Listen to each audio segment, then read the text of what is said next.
the kind of stuff that you would say you're going to traumatize your kid by treating them that way. That's just normal high school, middle school stuff, right? Yeah. Like if you're that's your main place of getting like attachment, security, self affirmation, self esteem from. I mean, you're gonna be treated like you're gonna have that one teen who's they're gonna be hot and cold every day. You're gonna get insecure attachment. You're gonna get people who like will be your friend, but only if you do exactly what they say. So you're gonna like people pleasing stuff, like all the stuff that you're like, don't do that as a parent. You're gonna get 10 times worse. Well, and think about we didn't go to high school. We went to high school pre-Facebook, so we certainly didn't go to high school in the social media environment. Oh my God, yeah. So Yeah. think about, it's one thing to go to school and have all those interactions and like how debilitating that would be if it was your primary attachment source. But then it's on your phone. It's all the time. It's easier to bully and make people feel bad. And then you have the parasocial relationships with like your Instagram feed, which is mostly trying to make you buy shit. Yeah. But what if that's your attachment? Welcome to the Red Diaper Pail, a podcast about art, culture, history, politics, technology, and parenting from a left perspective. My name is Sean Paul. And I'm Simone. And it is November 28th, 2025, the day after Thanksgiving. How was your Thanksgiving? It was fine. Yeah, not bad. It was good. I got laid off today. Yep. How are you feeling about that? I'm feeling like work sucks, so maybe not all bad. I have to go back and work on Monday. You do, so the timing is fortuitous for that reason, if nothing else. I'm a victim of the anti-DEI backlash, so that's fun. So yeah, please donate to paper. So we really need this to go viral. Yeah, help. So yeah, like, subscribe. Please take a moment to follow us on YouTube and TikTok and Facebook and Instagram, and like and share, please. We appreciate it. Okay. So I'm doing horrible headlines, and you have a artifact. I do. It's an artifact. It's a parenting artifact. Cool. About attachment to your kids and the influence of peers on your children. Cool. Yeah. All right. You're supposed to let them do all the influencing. Right? Yeah, you're supposed to let your children be raised by other children. Mm-hmm. That's best. Yeah, that does seem to be the zeitgeist. That was only when your parents were boomers. I think that only made sense when your peers were millennials. It's best to let your children be raised by other children's YouTube channels. Yeah. Oh my God. Okay. So horrible headlines. The first is, this is another one we disagree about, which I think is going to be the theme with Mr. Mamdani. Mamdani decided to go and make Trump look like a decent human being. He was invited to the White House and he accepted the invitation. Yes. And they had a conversation, and then they had a hilarious press conference. It was truly a hysterical press conference, in which the press asked Mamdani, "Why, or do you still believe this man is a fascist? You're calling him a fascist." And Mamdani said, "Well, what I've said is," and Trump cut him off and said, "You just tell him yes. It's easier than explain. Just say yes, and we can move on." He asked about your comment calling the president a fascist. And your answer was, both President Trump and I have been clear about our positions and our views. Are you affirming that you think President Trump is a fascist? I've spoken about... That's okay. You can just say yes. Okay. Okay. It's easier. It's easier than explaining it. I don't mind. He also did say that he was a fascist after he met with him again. So he felt like he changed his position. No, I agree with that. He did not. No, what he said was his focus was entirely on performing well to get as much buy-in from Trump on letting this experiment that Mamdani is attempting to run in New York City as much space and support as he could possibly get from a guy who is venal and nasty and vindictive and vengeful. If you're a mayor of a city and you have an opportunity to make sure that the National Guard is not sent in, immediately, right? Then I say you do it. Yeah. Although another notable progressive mayor, the mayor of Boston, has said she would not go. Yeah. Well, she was invited, so it's easy for her to say. I think, you're right. If you have our politics and you just wake up and discover you're the mayor of New York City, this is exactly what you do. You do as good a job in that room as possible without giving away any of your principles, but you try and find common ground and you try and pal around and yuck it up. Harm reduction. Right. And this is why you try not to find yourself to be the mayor of the most important capital city in the world, because you are going to find yourself having to cooperate and collaborate with a fascist. And that's what this position he's in is. The smartest, most pragmatic thing you can do is collaborate with a fascist. My critique of this is you don't put yourself in that position. I mean, I would never put myself in this position. Right. Well, that's why we're married. And I do think that he did the best version of what he could do, and he didn't sway on his principles. Very palatable. Trump is a socialist now. Well, that's the funny thing is, like, he's looking around him and he says, I've surrounded myself with a bunch of, like, creatures from a bog, and here comes this charming, handsome guy Who that people vote for. the people, not only people, but 1 in 10 of Trump's voters vote for, and he's not, like, getting any kind of boost, or, like, he's not, the Democratic establishment is not putting their finger on the scale. He's just pure popularity. Yep. This is pure winning vibes, and so I think maybe there is not a zero chance that he's now a Democratic socialist, Which you can't be against. I guess so. I mean, You can flip the fascists to Democratic socialists. Are you really against that? close your eyes and imagine someone living in New York City who voted for Trump, not abstained, but went to the polls and voted for Trump. 1 in 10 of those people said, Mamdani's for me. If that's a national trend, then MAGA is dead in the water. And Trump might know that. And if it is dead in the water, Stupid. right? He's not stupid. And if it is dead in the water, it's because the people like Miller are telling him to do something which is making him incredibly unpopular within a few months of his presidency. They said you're on top of the world. Everyone agrees with MAGA except for these weirdo Democrat establishment people who people hate anyway. Everyone's on your side. Everyone agrees with this stuff. Go 100%. There's no compromise necessary. Do all the executive orders. Do all of the ICE stuff. Punish your enemies. Everyone's behind you. And then you do that for 8 months. How long has this been? It feels like 10 years. 8 months. And you discover that at a real election, 10% of your support has fled not to the Democrats, but to a Democratic socialist. I think you go, I thought they told me everyone was behind all this stuff. And I'm discovering that what they wanted to do was spend every piece of my political capital getting what they wanted out of it because I'm expendable. Yeah, I do think it'd be more damning if they fled to the Democrats. Oh, like, it's so bad. So bad that they're in the streets. They're chanting for Schumer. Positively. Yeah. No, I agree with that too. Love Chuck. Yeah, I mean, they were very dismissive of the No Kings thing, for example, which was flocking to the Democrats, is what No Kings was. Yeah. I don't think we rabidly disagree that much, other than, no, we don't.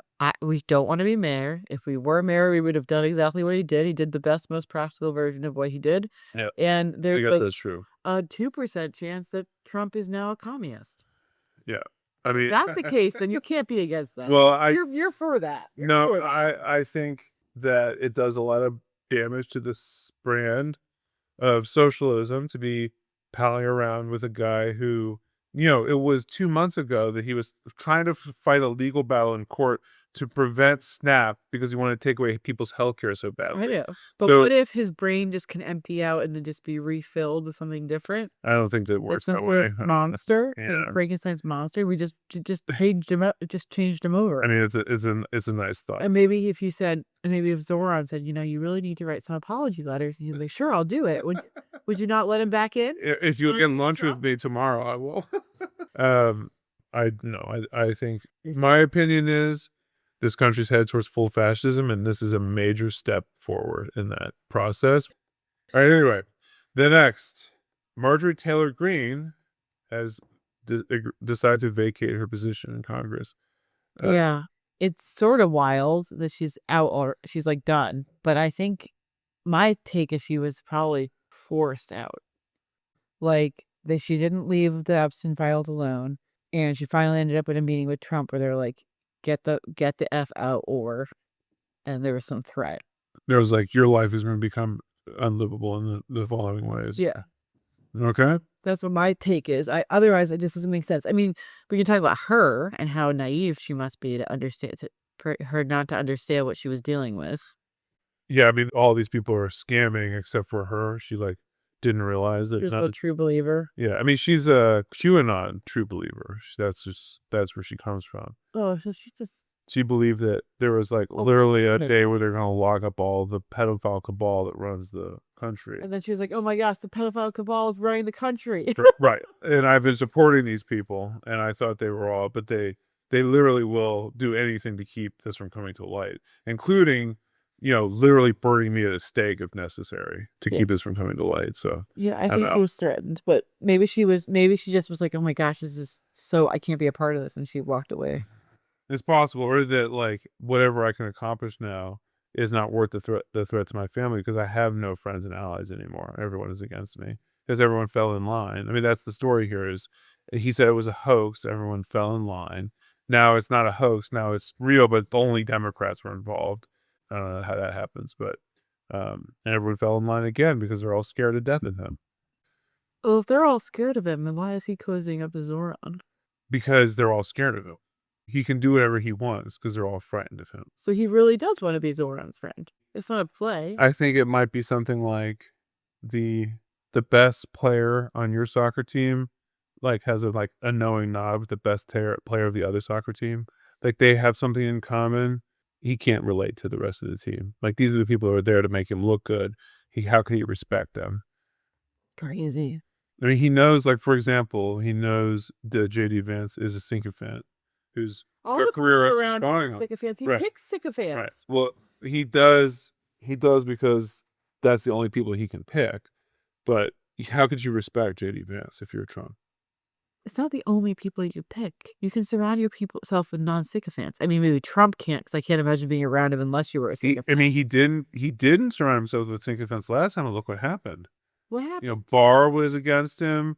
Mattis was against him. There was all these leaks from the White House about how they were keeping him under control, that he wasn't really the president. So he didn't like that. Well, he was made impotent by people who were not yes men, who were not willing to, they were trying to break and remake society, and these people were there to conserve society as it was formulated, and they didn't respect him because he's not respectable, he's not smart, he doesn't know anything.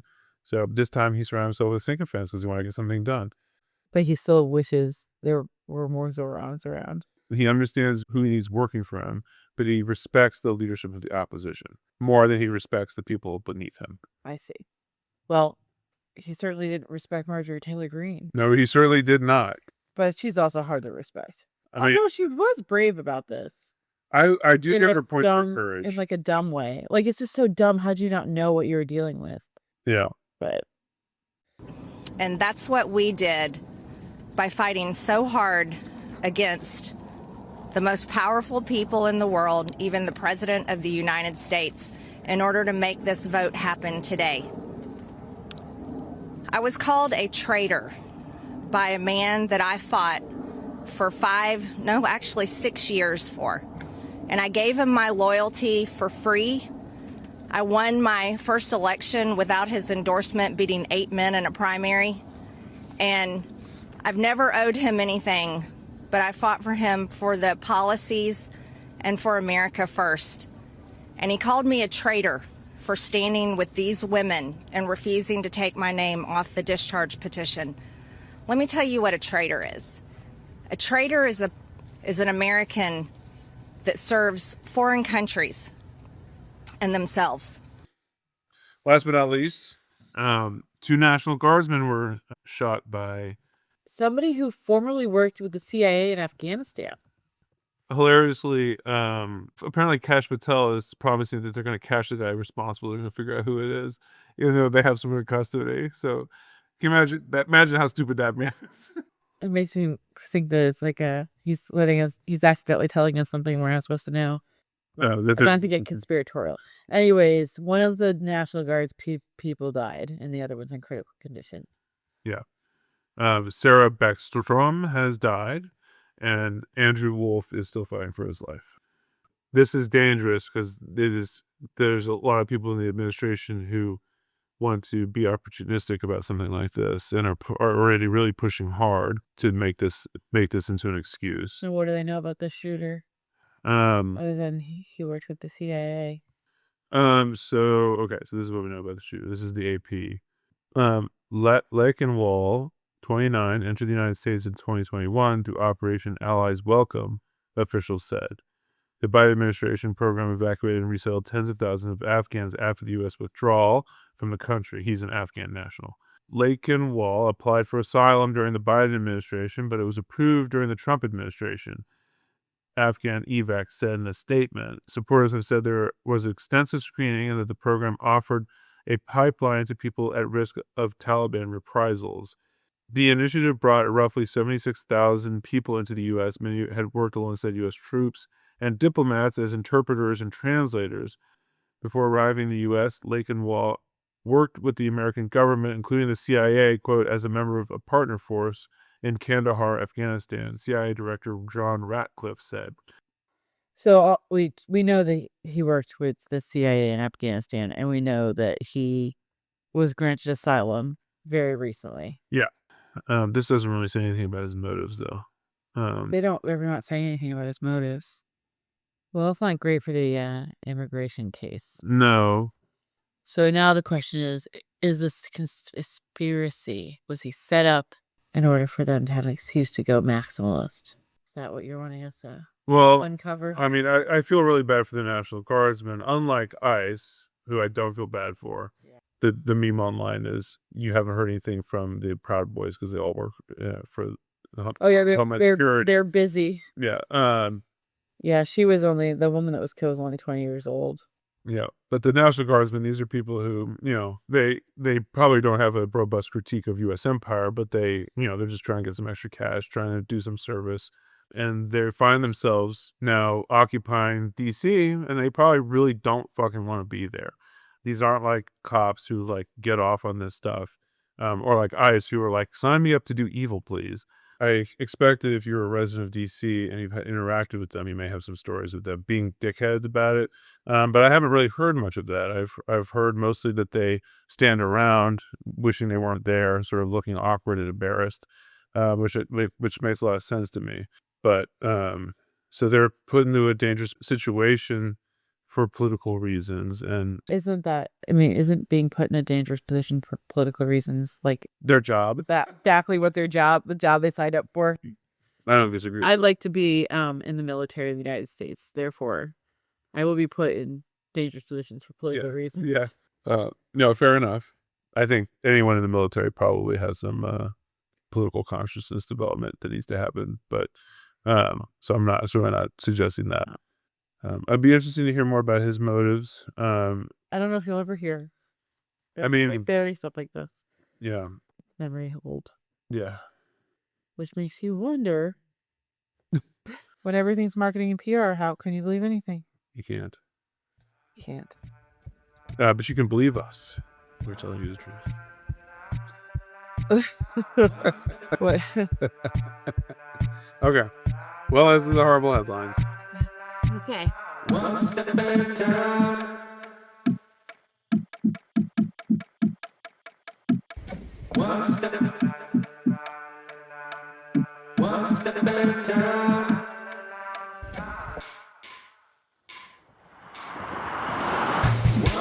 Baby, live life. Every night I'm walking my sunshine, my brain, and you never complain. Radio in the heart, don't be so strange. Take a look at me, baby, where have you been? Everybody says that you're moving again. I want to be right, baby, every single night. I can tell you there about taking your time. All right, and you have the artifact. Yes, it's from an interview on What Fresh Hell podcast with the host Amy Wilson talking to Dr. Gabor Maté and Dr. Gordon Neufeld about their book, Hold On to Your Kids. Maté writes about addiction and trauma, and Neufeld's a psychologist specializing in child development and attachment. Okay, and what's the clips about? how to hold on to your kids. No, it's about the clip is about the threat of peer orientation for our kids. Peer orientation. Okay, Peer orientation. got it. Well, it needs to be differentiated from peer relationships or peer attachments. There's nothing wrong with peer relationships or peer attachments. It's when a child is orbiting around the peers or peer groups where it pulls them out of orbit from the adults responsible for them.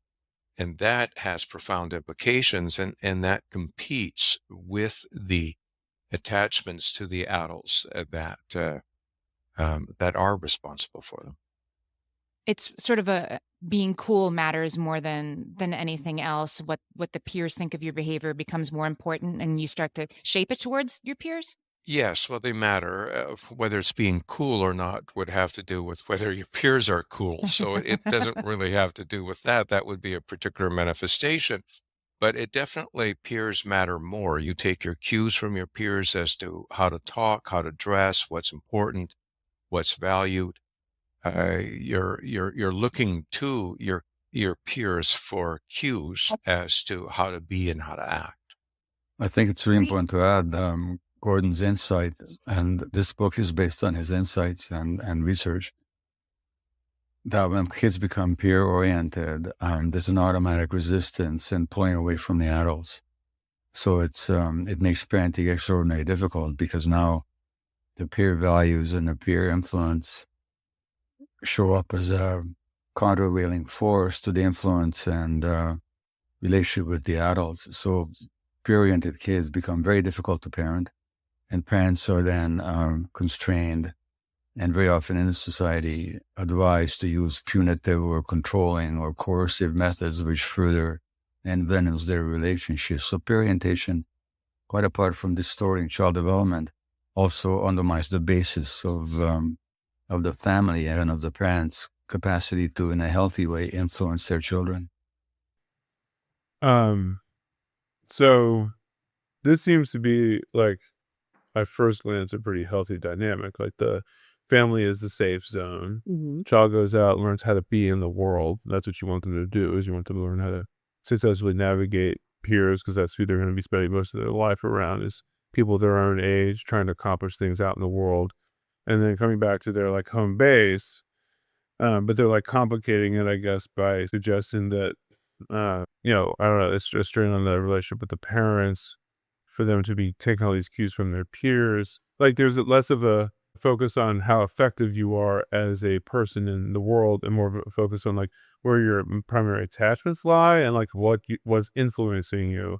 And then the more you're influenced by outside, the more the parents are unable to, I guess, manage your behavior without being punitive. Well, I think that, and I'll cut the test a little bit about like perhaps our assumption that this is a normal thing, for a natural thing for kids to need to go out into the world to find themselves or learn how to be.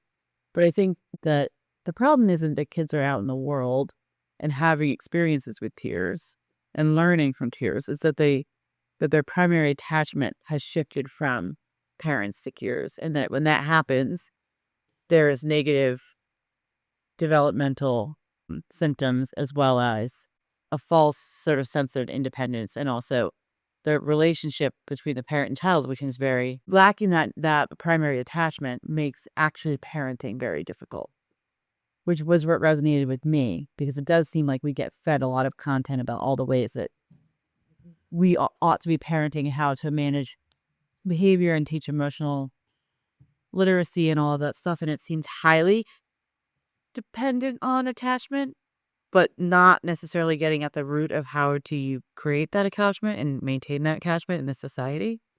So I think that that's just a nice contribution from these guys, is that they're like, yeah, you can take every single Instagram strategy to heart, but like if you're not dealing with strong attachment, and if your attachment is actually undermined by culture and society, that's a pretty hard boat to row. Yeah, I guess so. I mean, my experience with a lot of this Instagram stuff is like, what's the opposite of punitive is like giving a consequence, which is like, that's just like a nicer way of saying you're punishing them.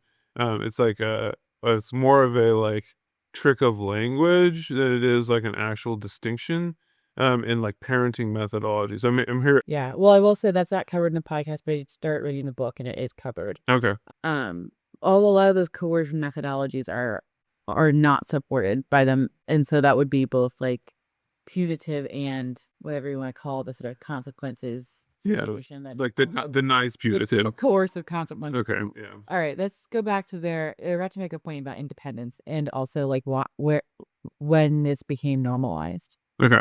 And understanding this is such a departure from so much of what I've read and understood about development, because we're sort of led to believe that this is a natural and inescapable part of development, that adolescence comes and kids pull away, and that's how it is, and you have to let it happen, even if it's hard, even if they scream they hate you, it's just how it goes. But you're suggesting that in fact, it has not always been how it goes, and that it is becoming, in fact, accelerated. It's been confused, or what confuses things is our love affair with a construct of independence. And so we're confusing that when they transfer their dependence to peers, they're truly more independent. They're not. In fact, it arrests their development. They may be more independent from us, but they're not more independent at all. Uh, True independence is a natural outcome of healthy development, and it's always rooted in a fulfilled dependence. Fulfilled dependence is not possible. If you look at it this way, it's the the purpose of attachments is to create the infrastructure of caring, and so that really justifies an attachment, whether it's a marriage, a friendship, and particularly with a parent and a child. If it doesn't deliver care, if it doesn't lead to the receiving of care, it's not really a viable attachment. But it is our love affair of independence and our misunderstanding of how it comes about that has eclipsed this phenomena. So we don't see it for what it is. As to being natural, I make this point in my book, The Myth of Normal, as well, but we very much emphasize it in Hold On to Your Kids, is that many things that are normal in this society, in the sense that they are the norm, are far from natural or healthy. And if you look at human evolution, children used to live around their parents really from birth until adolescence and adulthood. And they were always initiated into independence by adults. And independence didn't mean a hostile pushing away from or rejection of the adults. And so very often, what we consider to be healthy teenage rebellion is neither healthy in this society, nor is genuine rebellion. Because genuine rebellion is intended for freedom and independence. But as Gordon says, these independent kids just want to fit in and conform and become other cookie cutter pictures of each other within the peer group. So it's not genuine independence at all. Genuine independence comes, again, as Gordon points out, when you've individuated, when you become your own person. And that can only happen in the context of safe adult attachments. So if anything, peer orientation undermines genuine liberation and freedom and genuine individuation. This rings true to me. The idea that there is this like cultural obsession with independence, and it does feel like very natural that you want your kids to feel like their own person and to make their own way in the world. But it does seem like the more independent teenagers are not independent. They are completely like obsessed with their friend group and getting approval from the friend group. And also the more like peer oriented they were, at least this is my experience, the more they were conformists. Yep. Like they were very, very hyper focused on what was cool and what would get them like social stock in the group. This idea instead that like true independence comes from a feeling of self-worth, which is not dependent on other people's approval, something like that, which I think is like, he says, that's from fulfilled attachment, which that seems right to me. Yeah, I think there's two things happening in this book. One is that it's just like the West obsession with individualism and independence, and that like tarnishing everything. So it's just like it's a very high priority for people to feel like they're creating independent children. Mm-hmm. And there's a little bit of like, is that even the goal? like you really want to create independence, or are you actually seeking something like individuation or liberation or a feeling of self-worth and self-actualization, which I think is more what you're actually seeking. Like, I don't think we need to turn out children to be independent Individuals, like hyper individuals from their own families. right, that like have to like leave the family unit and like make it work by themselves for themselves. I actually don't think that's the goal, even though that is propaganda as the goal. So it's like you got to move the goalposts a bit. But even if you assume that we're misusing the word independence and what we're more looking for is like self-actualized children who are growing into adults, the avenue is not to surround yourself with peers and hope the peers teach you how to be yourself or a functioning and emotionally literate adult. It couldn't possibly be successful to have peers leading peers in that. Right, because the peers are as bad as parents can be. Like peers are like don't have the prefrontal cortex. Yeah, Right. Well, I mean, yeah, at the bare minimum, the adults at least have a developed brain. yeah. Ideally, you'd have multiple adults, not just parents, contributing to this. And we'd have grandparents and Yeah, that's an interesting part of this. uncles. He's talking about evolution. Like they're not really talking about human evolution is not nuclear families, and I think that's part of why this feels somewhat reactionary. Is like a hyper focus on the family, and like how you can conform to a family.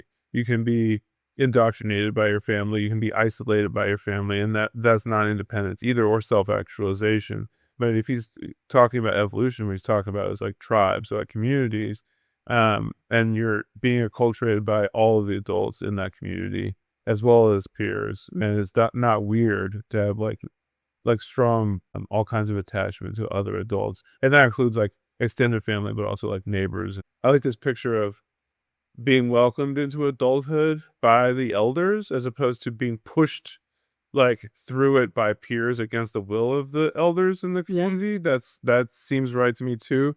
And again, that would be like the adult group. That wouldn't be like your mom saying you're a man now. It's like the entire community comes together. And I think what's interesting about that too is that traditionally happens like 12, 13, 14. That doesn't happen 18, 19, 20 in the cultures he's talking about. But it is like you're going to get there. We're going to decide you're there. Right. And you're not being abandoned after you're there. Right. You're still part of your family. You're still part of your your smaller family, your extended family, your village, your community. Yeah. He does talk. I won't play a clip for it, but he does talk about like in indigenous cultures, the world over, there's significantly more multi-generational family living. Yeah. And some of that has been true more recently, like in a more modified way. But what really happened in the middle of the 20th century totally broke that apart in the United States, because you had sprawled suburbanization, isolation of families. Okay. And then then you also had like the sort of rebellion of the youth in the 60s and 70s, and like that creation of, or now there's youth culture, which has then, I think, taken off, then co-opted by consumerism, and also that is even more extreme now. You have youth culture being amplified digitally. But these are all very new phenomenon. The suggestion here is that if you are being propelled forward by your peer group, you're probably more likely to be consuming. Like as a member of a family, you're not as consumeristic in your mindset as you are with your peer group, because you want all the cool things your friends have, and you have to have the right clothes, and you hear about all the cool things they have at their house. You want them at your house. I think, like, yes, and I think why is youth culture, if we take for granted that it's kind of a new phenomenon, that's not necessarily something that has existed for hundreds and thousands of years, which I think is probably accurate. Why is youth culture? Why has it taken off so extremely, and why is it so useful in capitalism? I think it is because it's a really easy culture that can modify and target for consumerism. So these societies he's talking about in an evolutionary way, they're from generation to generation not that different, and that has to do with the rate of change in like the means of production to some extent, and like a more healthy culture that's more based in like collective survival than it is like individual success or individual like domination, something like that. And I think these generational divides are like a healthy function of a society which is rapidly moving forward, and that like the culture stagnates and evolves slower than like the pace of technology, the pace of the means of production, the pace of like how actual social structures are changing. So I think you get these like, if you compare like the 60s counterculture was like, yeah, like duh, that was going to happen. Like you see how quickly everything was changing, except for the way that people were relating to each other. The extreme levels of like traditionalist like racism and sexism, but just like conservative values and like conservative ways of seeing the world, which completely did not fit anymore. So you had like what most people consider to be a good thing, which is like this sort of social revolution, free love, and like, the civil rights movement, and all these things are part of that. And you get that sort of over and over again. And so it's hard to say, like, how do you, in that context, like if you're not willing to as a parent, adapt your values and worldview very quickly to keep up with how society is trending, you're going to get these like break points where there's not much relation between generations. Yeah, I think it's true that the society is accelerating so much quicker that there's a more natural generational divide based on like lived experience and knowledge and what technology does. And it's very true that the pace of development outpaces our like how our nervous systems are wired. So it would certainly make sense that it outpaces how like our human systems exist. Mm-hmm.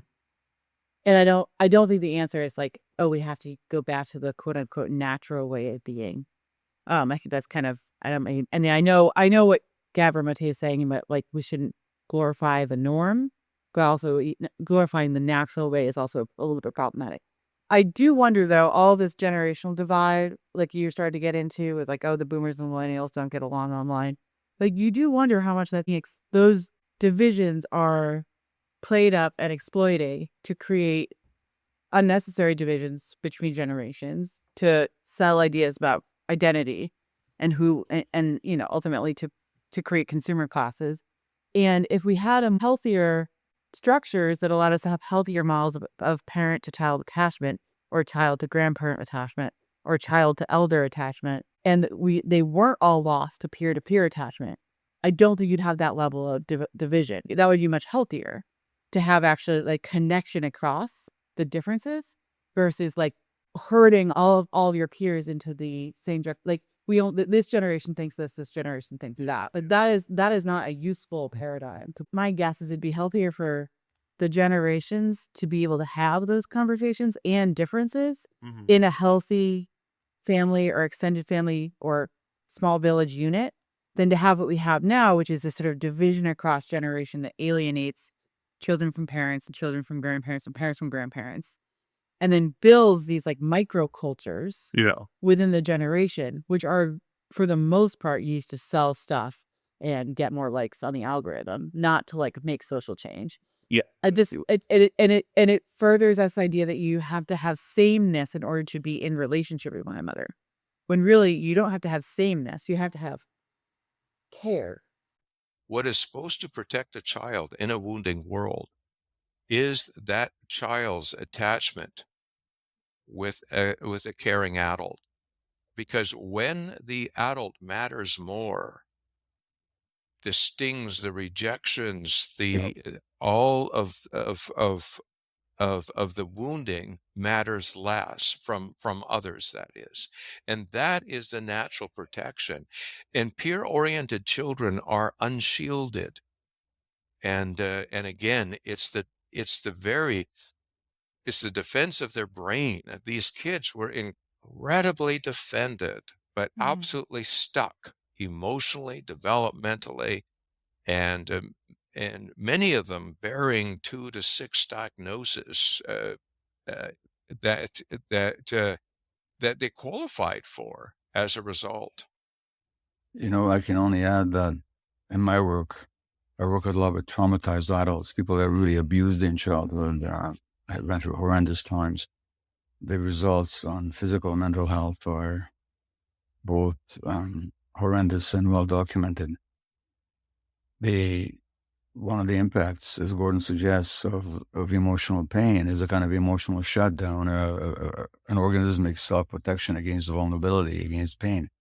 We're seeing that kind of shutdown in families where kids are not abused, where kids are not badly treated by the parents, where the parents really do their best, but because the parents have lost the contact and the kids have become peer-oriented, and because the peer world is so hazardous, there's this emotional shutdown and defense against vulnerability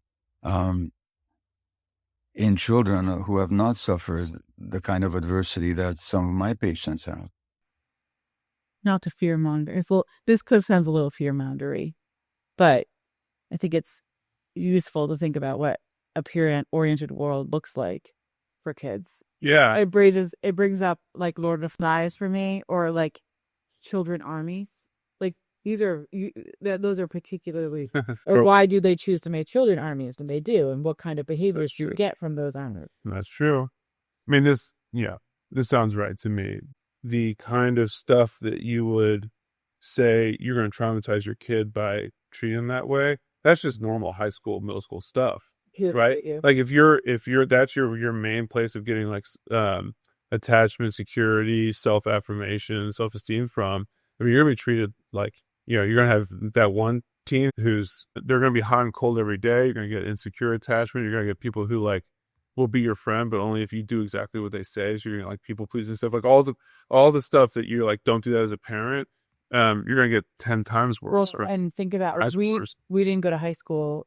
We went to high school pre-Facebook, so we certainly didn't go to high school in the social media environment. Oh my God, yeah. So Yeah. think about, it's one thing to go to school and have all those interactions and like how debilitating that would be if it was a primary attachment source, but then it's on your phone. It's all the time. It's easier to bully and make people feel bad. And then you have the parasocial relationships with like your Instagram feed, which is mostly trying to make you buy shit. Yeah. But what if that's your attachment? I mean, like that's what fuck you up. Yeah, I mean, they're talking about like the beginning of this peer culture was in the 60s and 70s when like the peer group they're talking about is like the 6 or 7 people you like smoke pot with in the basement every day. Whoa. And suddenly you had chat rooms and you have, all that becomes now Discord and like, obviously like Instagram and TikTok and Twitter, but also like, 4chan and shit like that. You're not just having a peer relationship with like the people at school or you like your 6 friends, you're having it with the entire world. And you're staying up late at night doing it. Yeah. And then this just starts to terrify you. Like this particular statement gets into like, well, what are we supposed to do? Which I can talk about what kind of addresses. But it is like you're up against, in 2025 raising children, there's a lot of structural reasons that peer orientation is going to be likely, ranging from the fact that caretaking is like outsourced. You got to work so many hours to support families. So the kids are more peer oriented very early on based on the childcare settings. They were now getting care by grandparents or parents, or maternity is, exceptionally short. Or our kids are lucky because I was laid off, so I'll be right.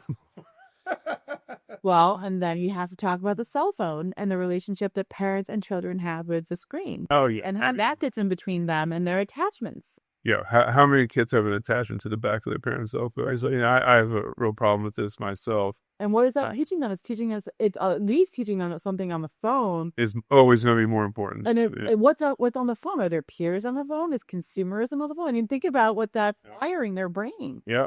I mean, I was hoping, like, I'm sitting here thinking this is all the parents parents have been indoctrinated, and it feels very natural to me to be like, oh yeah, the whole goal of parenting is to get that kid out the door.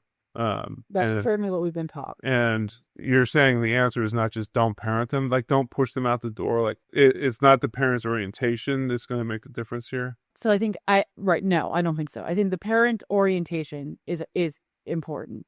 I think the cultural orientation and the structures that we've been dealt are against us in trying to make sure our kids have secure attachment to their adults and do not become peer oriented. Yeah. And then I think once you hit, tweens and adolescents, you are on, especially if you've not really drilled into them sort of family attachment, you are on an uphill climb to try to hold on to them. Okay. And there's a couple of hopeful things that I'll play in clips about like maybe reframing why parenting feels so hard, and maybe it would actually be easier if it can be easier with this sort of reframed thinking.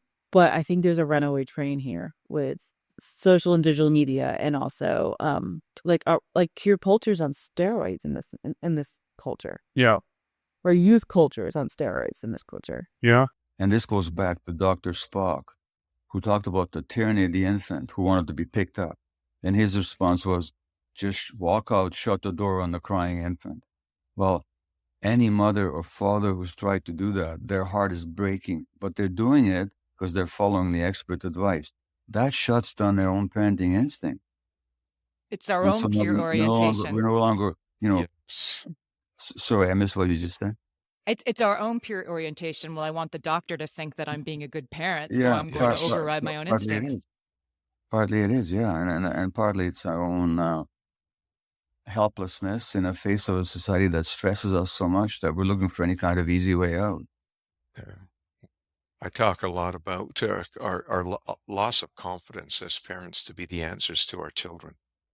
And I say to be the answers, not to Yeah. have the answers, not to know what to do, Okay. to be the answer. It requires a certain confidence to step up to the plate, just like in marriage, to be the answer to your partner. It's not to have the answers, it's to be the answer.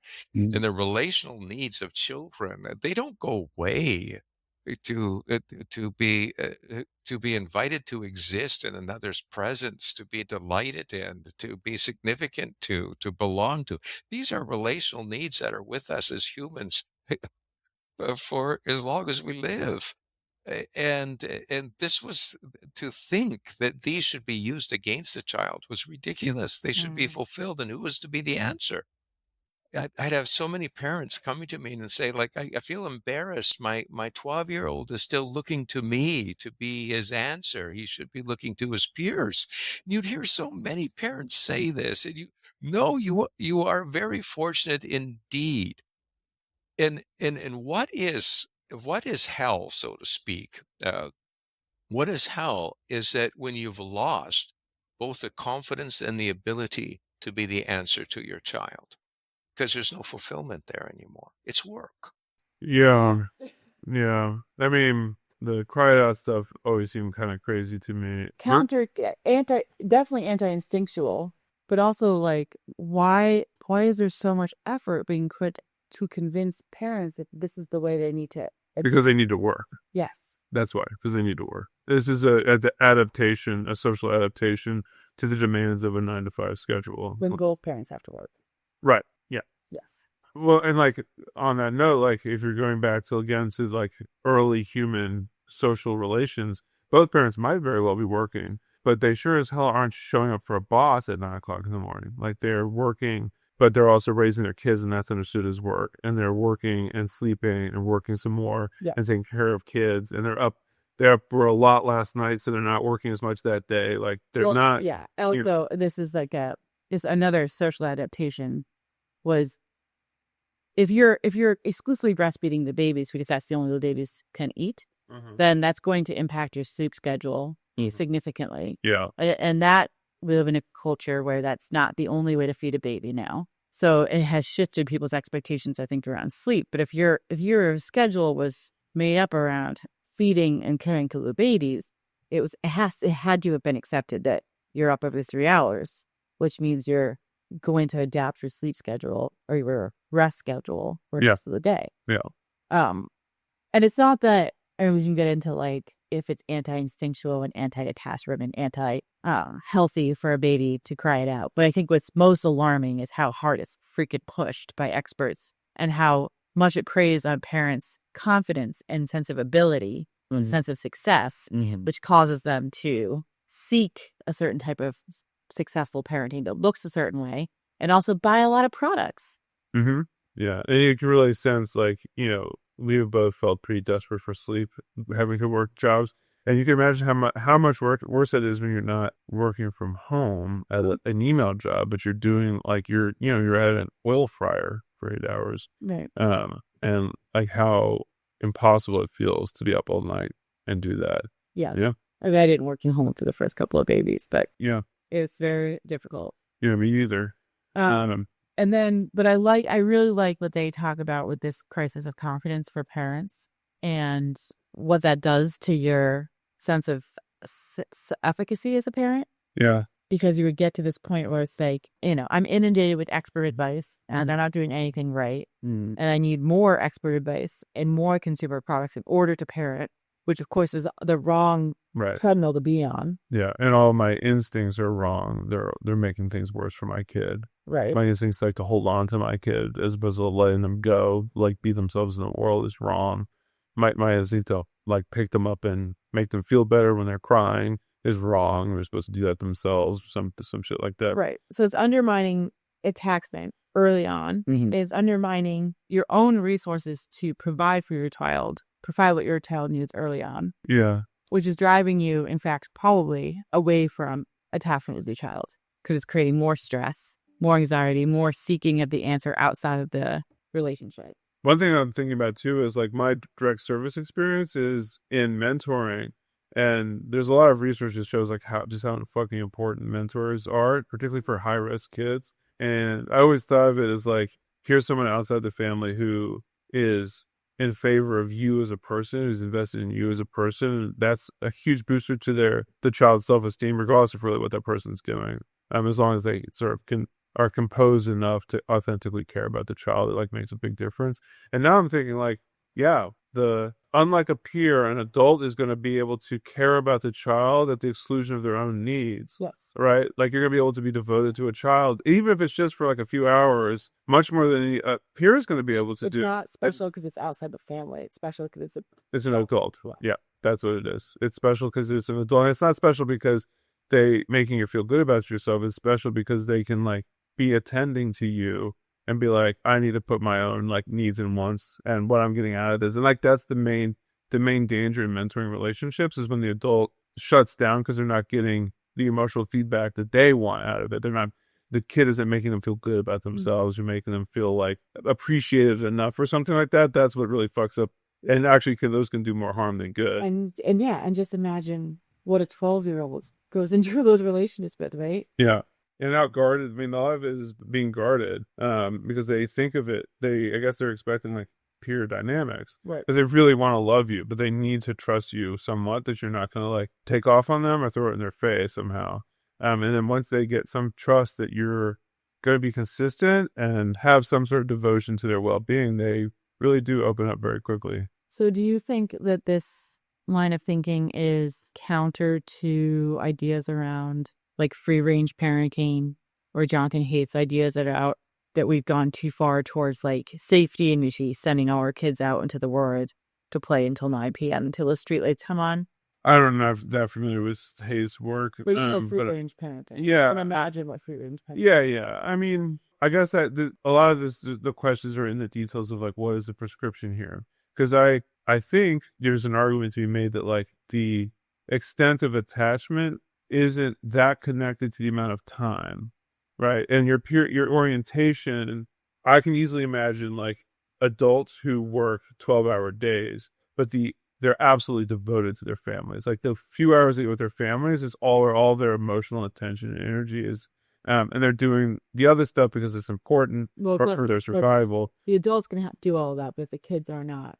Well, but I'm wondering, like, if you spend 2 golden hours with your parents every day, and the rest of the time you're running around, understanding that this pure shenanigans are fun, and I want to hear what they have to say. I would want to hear what they have to say about this, but this stuff is fun. But I'm grounded in the secure attachment I have to my parents, such that this stuff is just extra, right? And it's not necessarily a matter of like how much time is spent, but like where the actual emotional emphasis for the child is. Or I could imagine like a kid who spends a lot of time with their family, gets to a certain point of like security, and then is emotionally prepared for a more free range thing. And then it's not a good idea to like actively prevent that because they can handle it kind of, and like you're stifling them by not. I can see an argument for that. I have to see like how do you measure peer orientation, and if you can measure it, what are the factors that contribute to it the most? Is it time spent? Is it quality of time spent? Is it different if you have lots of kids versus not a lot of kids? Yeah. Is it different for single parents? Is it different for different peer groups? Like, if it's a peer group of kids who are all very parent oriented, does that change the dynamics a lot? Mm-hmm. I don't know. Yeah. I do think it's so what we can agree on though is forcing your kid to stay inside on a screen while you're on a screen is probably the worst case scenario. Like, Yeah. either one of those is better than that. Well, and Jonathan Haidt, who's the anxiety generation guy, he and they would agree that screen-induced peer orientation is very, very dangerous. Like, screen-based peer orientation is the absolute worst version of all the things. Yeah. Haidt would say that in real life, I think, like, he does not identify a risk with IRL peer orientation. It's just not his body of work. But I think they both would agree that, like, you're getting the absolute worst version of social interactions and attachment if it's youth online together. Yeah. I mean, I don't think that would be controversial from Maté, but is that you're going to have them interact with peers, have them do it in reality and not on screens. Yes. Yeah. I think that as far as, like, how do you measure this and what do you do, they don't address it in this podcast. I'm reading the chapter in it. It does seem like it's more about quality versus quantity. However, like, they talk about how you build the type of attachment you need to have. Mm-hmm.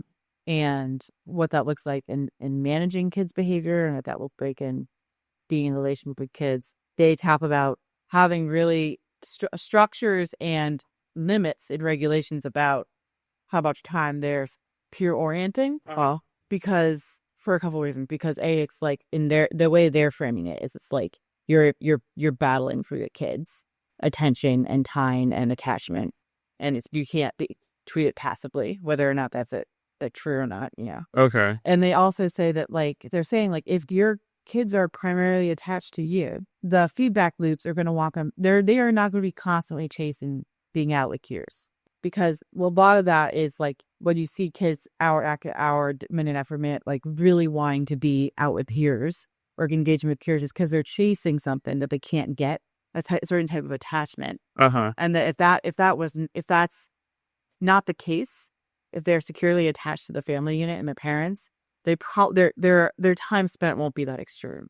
That there'll be some that they'll be kind of self-managed. Yeah. So if it is becoming extreme, it needs to be managed, even if you think you have a strong attachment. Right. Okay. So there's two things. There's one is like, fuck, I've created a peer oriented child. I need to wrestle him back from that, which I guess is an active process, which includes a struggle with the child's inclinations to, like, I need to be with my friends. Like, what the fuck are you keeping me from my friend? And Neufeld says something like, there's nothing more addictive than something that's almost what you want it to be. Oh, I see. So, like, chasing that acceptance from peers. The sublimation of the parents' love onto the peers is like, and like, it's never quite good enough, right? So that's the high you're chasing. Yeah. But then there's the other thing, which is like, if you have done this correctly, you don't have to fight the inclinations of the child, because they are sort of going to naturally gravitate towards what's right for them. But naturally, the most important thing to a kid is getting attached to the adult. Right. And if that has happened in a healthy way, then the pure stuff is sort of.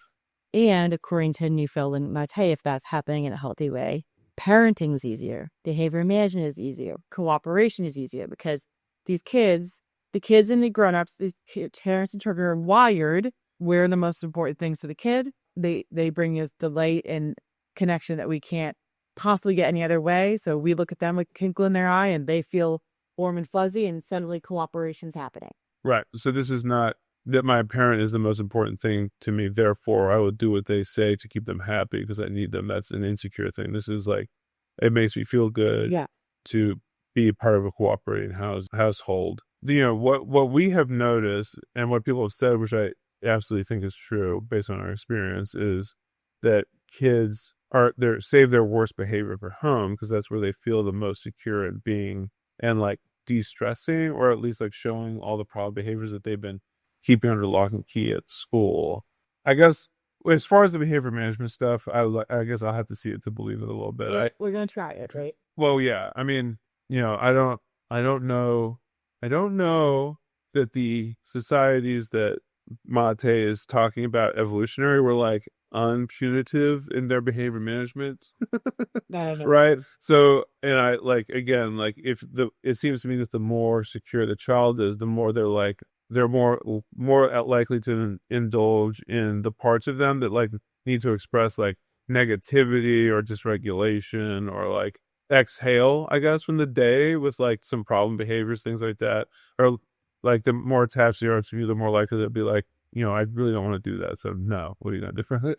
I don't know. I guess I'm not as convinced of that. Well, I don't think the argument is that doesn't happen. I think that the argument is that doesn't spiral out of control.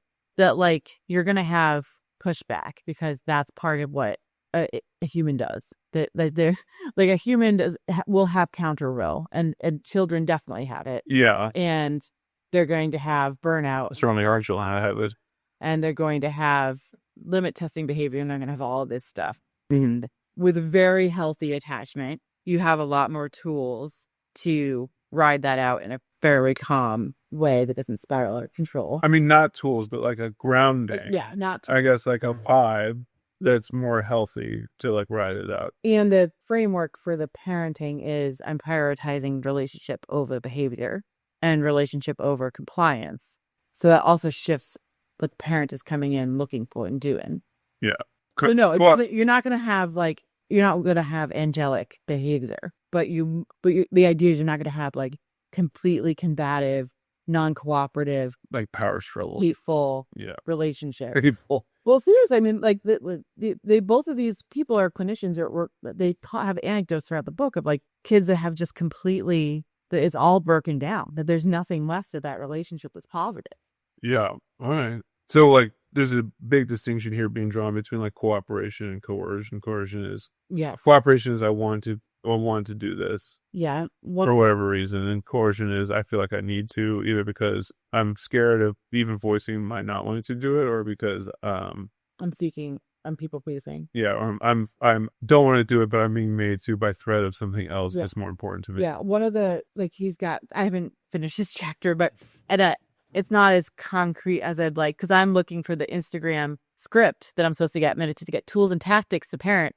But one of the principles Neufeld has around parenting this way is like find the good intention. Like you don't need to find the good behavior, but if you as a parent are constantly seeking the good intentions and identifying them and highlighting them, and like that's a really positive feedback group. So you're not forcing compliance, but and this is very similar to that. I mean, Dr. Becky might have ripped a lot of this off. I mean, I love Dr. Becky, but and her baseline is not gentle parenting, it's a tough parenting. It's like you're seeing the best intentions, you're rewarding good intentions, you're highlighting good intentions. You're seeing the best in your kid all the time. Yeah.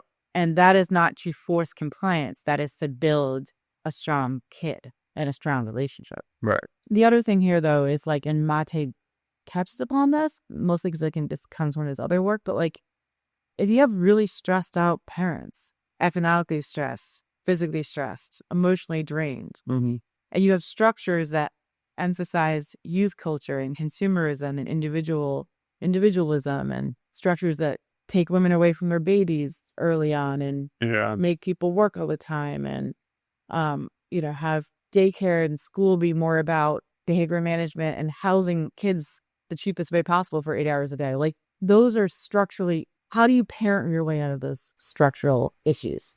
I'm like, well, the one knock on this, I think, is I don't trust like the family unit to be that much healthier than peer groups if in those circumstances you're describing. Like I think that what they're really talking about is like a tribe or a village or a community which is not primarily predicated on maximizing profits for like probably someone who doesn't even live in that community. Like they're about what's best for all the individuals there. So are we supposed to take their work, just like you take an Instagram parenting tool, and apply it as individuals, or do we actually need to have like rebuild the structures around us? Like, do we need villages? Do we need how do you do this as one of them?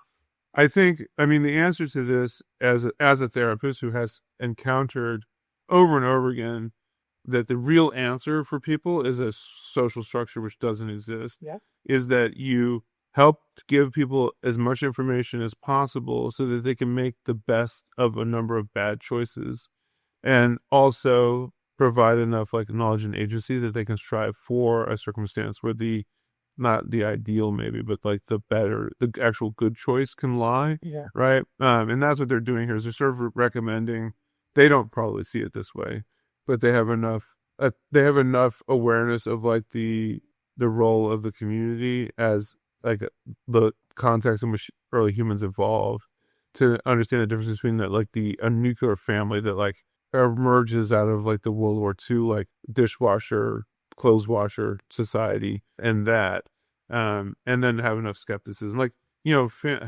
for example, like the amount of abuse, like kids who go looking for peers because they're being abused at home, that's a real phenomenon. And the communities take care of that. Like a community where all the parents know each other and know what the hell's going on, like that gets snapped in the bud. But it's a nuclear family where it's like, you mind your business, I'll mind my business.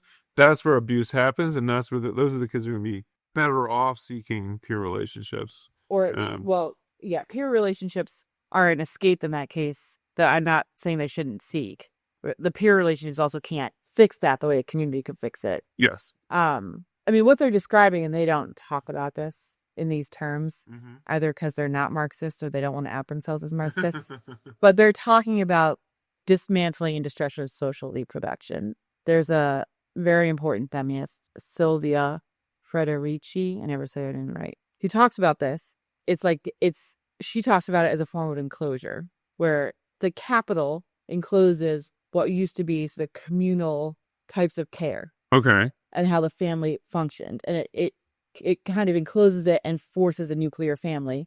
And when you do that, there's a lot of knowledge that's lost. So you think about like the knowledge of how to parent, or the knowledge of the multi-generational group, or the knowledge of the elder, or even, and this is a really interesting one, how many people breastfeed for the first time, having never seen someone else breastfeed. Yeah. So not to mention give birth. Right.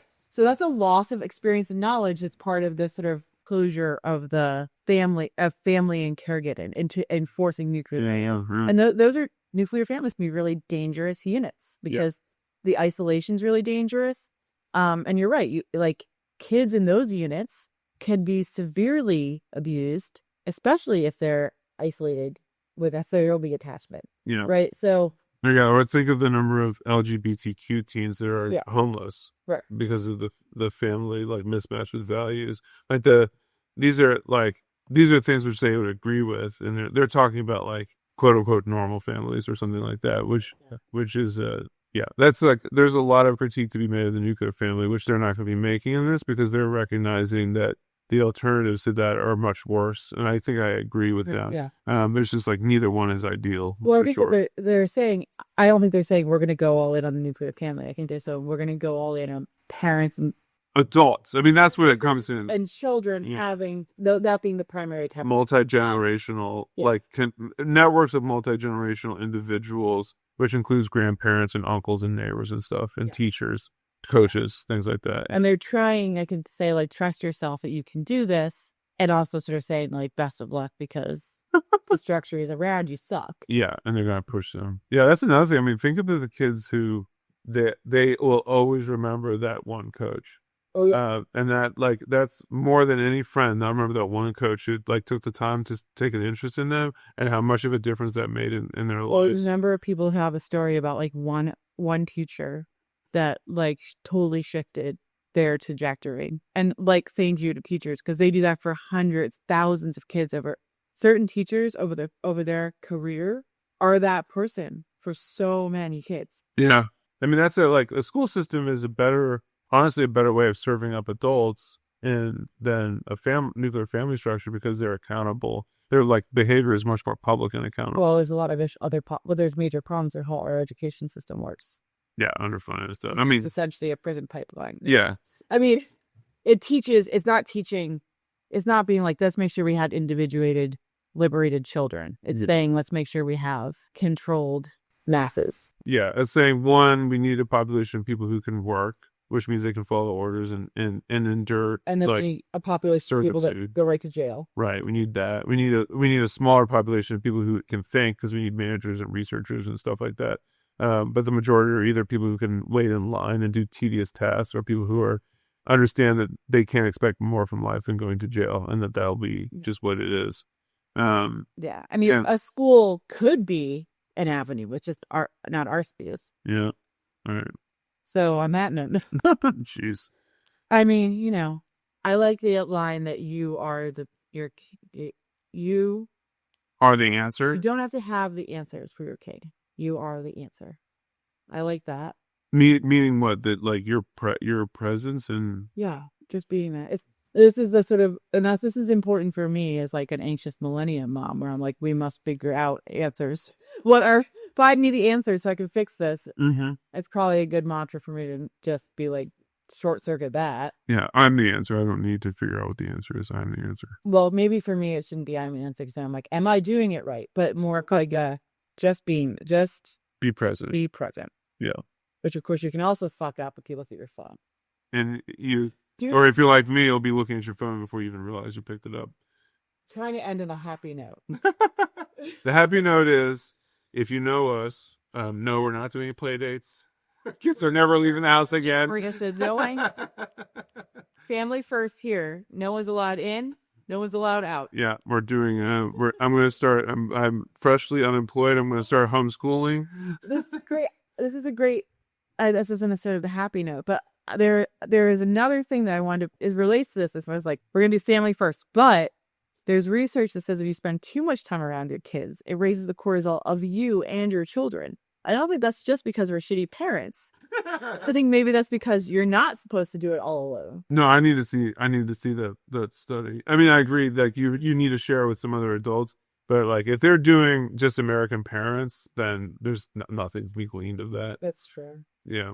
You'd have to do comparison studies with like all kinds of people all over the world from all different types of like level of advancement and stuff to get. Americans just are gonna get stressed out by their kids. Yeah.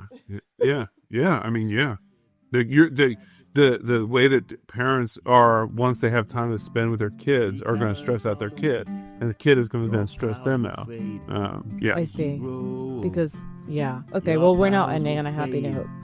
As you grow, your powers Bye. will fade. Done and dusted. As you There you grow old, your powers will fade. As you grow old, you're on the make, and you don't do regret. You're always out for what you can get. You think like a snake, and you ooze like a snail. Let the trail go cold as you swallow your tail. With your low rent skills and your heart of flint, telling your tales that are unfit to print. You're all weasel words, backed up by the boots, obsessed like the rest, with a promise of loot. Your pies will fade as you grow old. Your pies will fade as you grow old. Your pies will fade as you grow old. Your pies will fade as you grow old.